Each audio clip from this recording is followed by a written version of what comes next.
Ladies, gentlemen and MPs, just a quick heads up that this video contains some pretty rampant aphobia. I mean, obviously, I'm assuming you've read what the title is. Also some other general queerphobia, because these losers don't tend to just pick one. Hi folks, I'm wearing the purple shirt again, which can only mean one thing. We're looking at asexual stuff again! Specifically today, I'm going to be looking at some aphobic hate comments I got.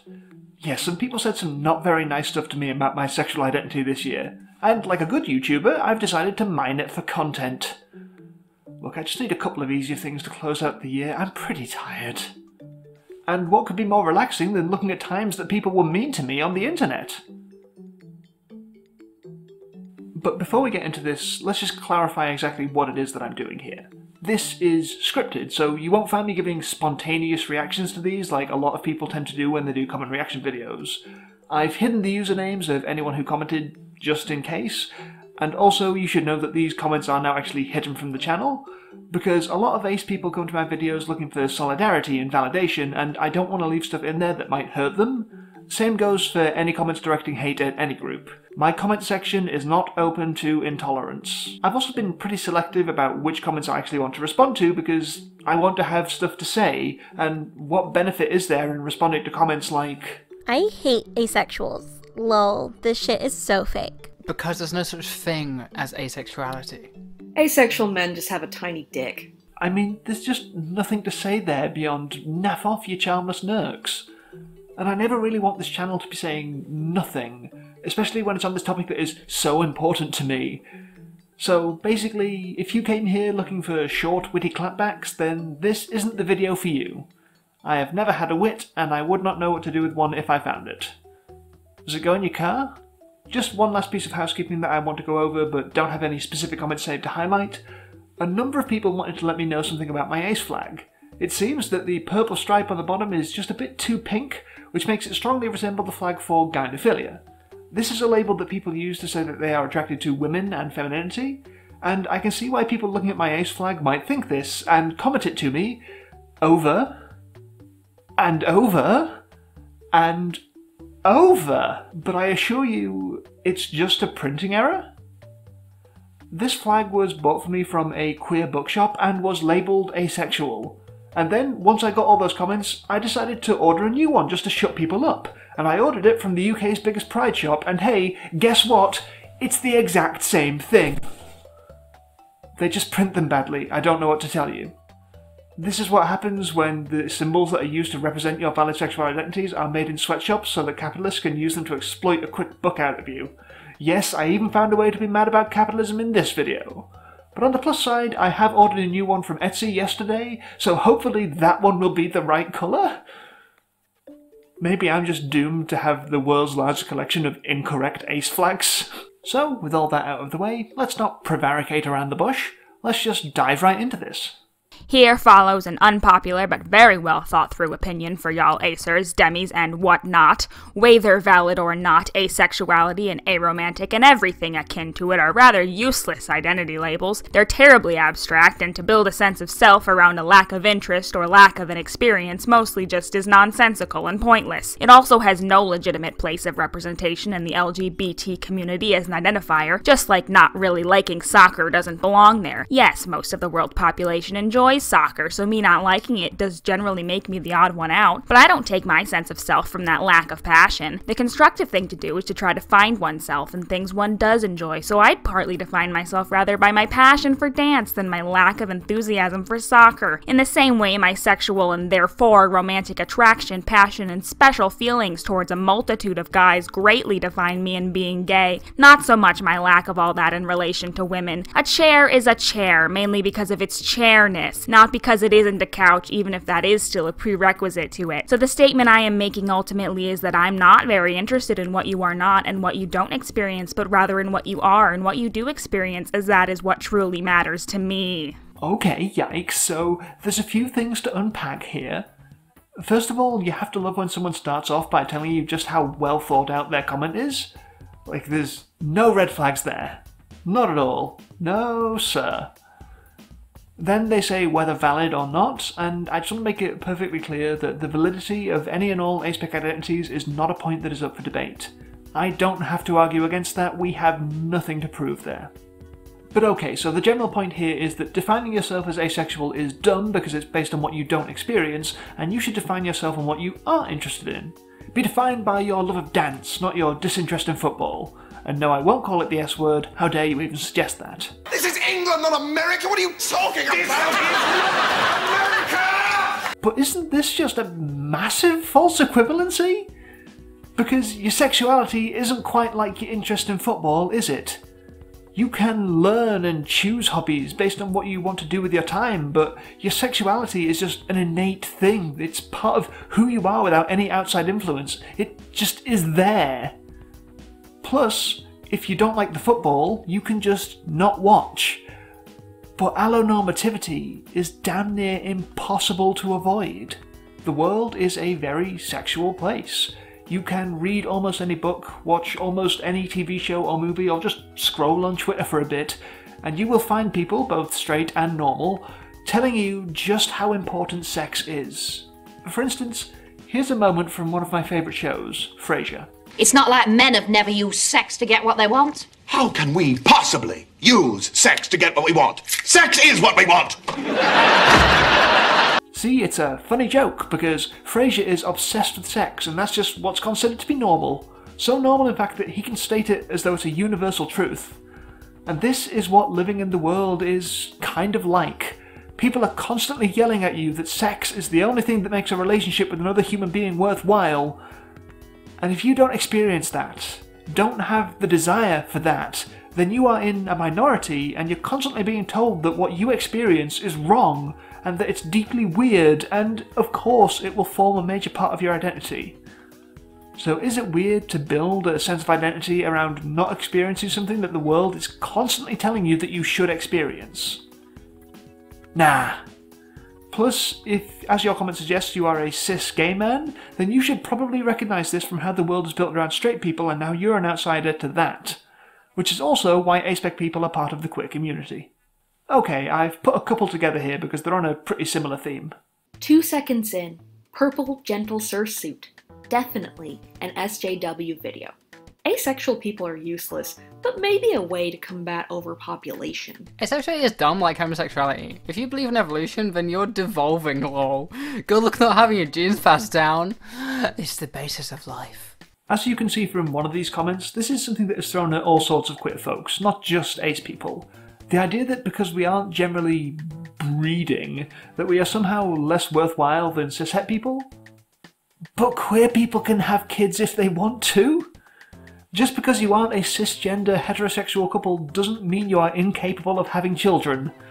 Surrogates and sperm donors have existed for a long time, you know? As for ace people specifically, a lot of them do have kids. Just because you can't feel sexual attraction doesn't mean that you can't actually have sex. And if you want to have a family with a partner, then that is one way to do it. There's really no reason to assume that queer people are somehow stunting the growth of humanity. Also, it's perfectly valid to not want kids. Having kids doesn't have to be the ultimate end goal of life. I mean, what of art? What of music? What of collecting Frankenstein action figures? There are more things in heaven and earth, Horatio. The cactus analogy doesn't make sense, though. No one generally has sexual urge toward cacti, but in the video, you say that you feel sexual urges and watch pornography and masturbate, presumably to other people having sex. So it's clearly something that produces a pleasurable experience in you. Naturally, it wouldn't be unreasonable to expect that actually having sex would also be enjoyable. Do you think it's possible for some ace people to use their sexual identity as a coping mechanism for not having found the right/any person? Is it an easier pill to swallow to say, I'm not sexually attracted to anyone, rather than no one is sexually attracted to me? The cactus analogy mentioned is in specific reference to a bit from my video, Maybe You Haven't Met the Right Person Yet. Have you ever wanted to fuck a cactus? No. Well, maybe you haven't met the right cactus yet. And I really don't think this person understood it. It sucks when you have to explain a joke, but if it helps to clarify the points that I'm trying to teach, then I guess we're just gonna have to. So I've talked about this at greater length before, but attraction and libido are two different things. I can masturbate for the pleasurable physical experience of that and still not feel sexual attraction towards other people. But people do what this comment is trying to do and suggest that it means that we must want sex, that someone could come along and make us feel those things that we don't, something that some people are genuinely physically repulsed by. We know our own bodies and we know what we want, but people consistently try to tell us that we don't, and that's where the cactus analogy comes in. Because that people don't feel sexual attraction towards a cactus is literally the joke. I actually somehow ended up acquiring 2 cacti this year, and I gotta say, they're pretty good. I don't want to fuck them, but as to the other point, are we saying I'm not sexually attracted to someone to deflect from no one is sexually attracted to me? And look, this is probably going to be the most conceited thing I'm ever likely to say on this channel, but we all know that's not true. I am tall, I've been getting into better shape lately, I'm conventionally handsome, I'm funny, patient, and I try my best to be kind. Let's be honest, I could get it, but I don't want it, and I don't know why that's so hard for people to understand. But maybe you don't want to let me get all big-headed like that. You want to tell me that actually I'm a gross spud that no one could ever simp for. Fair enough. Let's look at another example. Yasmin Benoit is one of the most prominent figures in the ace and aro communities. She has spoken a great deal about how she feels neither sexual nor romantic attraction, and she's raised a lot of awareness. She's also a model. Now, are you seriously trying to tell me that no one is sexually attracted to a woman who is literally conventionally attractive for a job? I really shouldn't have to explain the lack of correlation between whether or not you are sexually attracted to people and whether or not people are sexually attracted to you. It's really basic stuff. Also, because I know this is something Yasmin gets thrown to quite a lot, because people are quite severely critical of this young queer woman of colour for some reason. But you can want to look good and attractive and not be a sexual person. Sometimes you just want to look good for yourself, you know? I mean, I don't put on this purple gentle sir suit for you. Why is she dressed that way then? Because it's hot in here and so am I right? And asexuality. Well, asexuality is not like homosexuality or heterosexuality. If some boy in 14 years loves girls, he is hetero/bi. If he loves other boys, he's homo/bi. It's not gonna change. But if somebody in 14 years says, I am asexual, you can laugh this person in a face. Some people can't find their lust even in 20 years and then they just discover it. And some people don't, the true asexuals. And that's fine. You're just another idiot who has nothing to do but looking for excuses to be offended. It's true. I love being Offended. always looking for Excuses. But okay, this is something that actually is worth talking about. Young people who identify as ace. In a recent survey conducted by the Trevor Project, it was found that as many as 1 in 10 young queer people identify as aspec. So young ace people definitely do exist and are valid. But is there the chance that they might stop identifying that way later on? Sure, I've said as much before in my Q&A video. When you're a teenager, there's all these changes happening in your body and like hormones flying around going crazy. It's pretty normal to settle on something different later on. But here's the thing that you might not realise about that. If you stop identifying as ace later on, it doesn't make the time that you did identify that way any less valid. The same with any other way that you might identify. Identity is a fluid thing. It changes for everyone over time, even if it's only a little bit. All that really matters is that you are comfortable in yourself in the present. Asexual's great on my nerves because you all think you're high and mighty for not having sex, and you all can be extremely homophobic. Pretending like asexuality is as big a deal as homosexuality or bisexuality when it's pretty much affects nothing. Laugh my ass off. Wow! You don't have sex or sexual attraction? That's crazy! Not. Oh, you wound me with your sick not burn. Okay, so I feel like it should go without saying that I don't actually think I'm somehow superior to other people because I don't feel sexual attraction. But it is a big deal, actually, for the people who experience it. If you think that sexual attraction affects basically nothing, then I feel like you're just not paying attention to the world. There isn't some hierarchy of who gets to be the most valid queer identity and what matters the most to each person. One of the big issues facing queer discourse is when people of one identity try to invalidate others and claim that we're invading their spaces. And when you're one of the underrepresented groups within that, then it can feel like it's being targeted at you a lot more often, and frankly, we need to cut it out. At that point, we're just doing the bigots' work for them when we should be supporting each other. We are stronger together and we need to stop driving each other apart. Okay, so this next one is really long, like really, really long, so I've broken it up bit by bit just to make it a bit easier to deal with. I should probably also clarify that at the start what they're responding to is the episode of House that I talked about in the video that they're commenting on. A tumor on the pituitary gland wouldn't cause disinterest in sex. The brain's not organized so neatly. Maybe it's the hypothalamus. Might have some dopaminergic problem. Sorry, problem? I meant moral virtue, because the only unbiased way of presenting asexuality, apparently, is to show it as some product of higher reasoning, which makes one whole only insofar as they understand their wholeness is still dependent on sex, in that it is defined by a total lack of interest in it. Holy meaningless platitudes, Batman. I find it to be quite a meaningful platitude, actually. But okay, so I don't think that being ace makes you whole or somehow lets you function at a higher level than the allos. I mean, we know that's not true. I'm ace, and look at me. I'm an Egypt. Yeah, your sexuality has no bearing on your intelligence or reasoning, no matter how often straight people seem to think that it does. One of the reasons that we might need the kind of positive affirmation that I like to make in my videos is that so many people will tell you that actually, yes, you do need sex to make you whole, that it's just kind of refreshing to be told that you don't.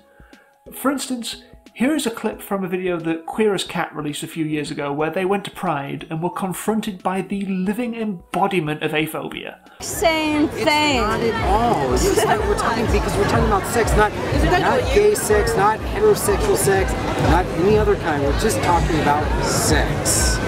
I have met multiple women that I have been very attracted to emotionally, spiritually, physically, and the sex is just the pinnacle of that. That's where children are supposed to come from, the expression of love. I mean, this guy ticked off like every box on the checklist. It is crazy.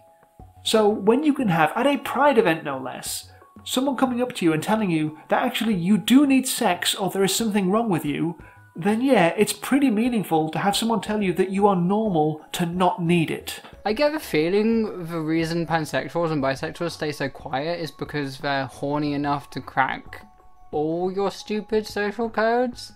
I, for one, had to become a behavioral neuroscientist just to get the devil's freeway happening. Is this person bragging about getting a doctorate specifically for the purposes of manipulating people into sex? That's concerning, and a big part of why I censored the usernames in the comments on this video, because I don't want to accuse someone of that just based off of one YouTube comment, you know? As for that other thing they said, bi and pansexual people, who are rad and valid, are not so much quiet as they are talked over. I'm not about to try and speak for them, you should go and listen to them instead. As a suggestion, watch my friend Miss Lola's video about her relationship to her bisexuality. I'm in it, and I play the kind of person who would leave these comments.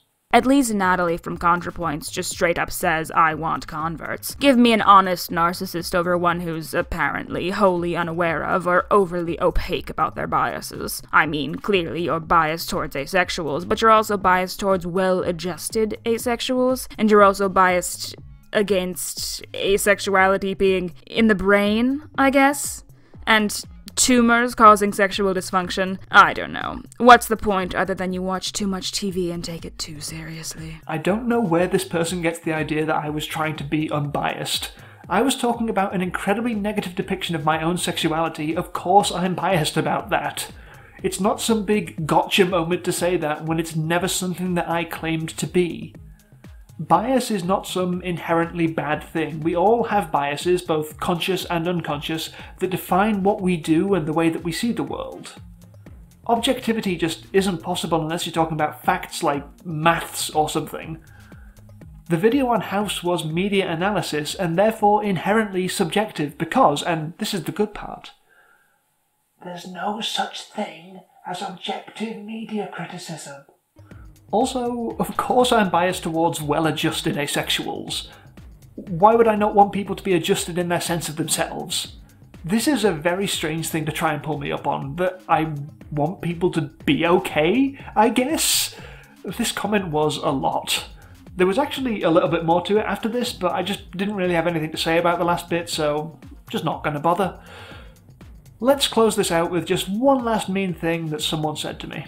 Just accept already what you just a nature's way of shortening human population. That's why you are broken, and finally get on with it. You and the likes of you are not valid. This one is just kinda hurtful, and I think a good place to say why I wanted to make a video like this. When you talk about being asexual, a lot of the time people will assume that you don't get the same level of hatred leveled at you as other queer identities get, or if you do, then it's just kind of not as bad. I wanted to make it clear that we do get this vitriol aimed at us, and it hurts. I gave examples of other people who received it as well, just to make it clear how widespread and common this is, even if you don't necessarily hear about it. Fortunately for me, I have enough of a thick skin that I can just see this stuff for the ignorant hatred that it is and ignore it. Or collate it together and use it for monetizable content. To all the beautiful aspecs out there, to all the wonderful queer people who might watch this, all I can say is never believe these comments. It sucks. They're horrid and evil and vile, and they hurt. But they're wrong. There will always be people out there who are trying to tell you that you are not valid. But you are here, you are real, you are valid. And you know it. Asexual men just have a tiny dick. Why does it say A? It probably says A. Say, asexual men have a tiny dick. Like, they all share one dick. Like, they all just have one tiny... That's not how grammar works. I forgot to put this into the script so it's not actually recorded on camera, but I should say that the wonderful voices who voiced all the terrible comments in this video are all asexual content creators, and they're all wonderful, and there's going to be links in the etc so that you can check out some of their stuff. I would like to give an extra special thanks to my Ghost of Frankenstein patron William Gray, my Son of Frankenstein patrons Chris Harbour and Van der Mothra, and my Bride of Frankenstein patrons whose names are appearing on the screen right now. If you'd like to join these kind people in supporting my channel, then head to patreon.com/DavidJBradley or click the link that appears at the end of the video. If you do, then you'll get to see the videos early, you'll get exclusive bloopers, and you'll get access to my private Discord server, where there are memes, pictures of my cat, and sometimes I host movie nights for the friendly folks over there. If you don't want to do that, then you can still help the channel a great deal by liking, commenting, subscribing, or clicking one of the videos that'll pop up right now.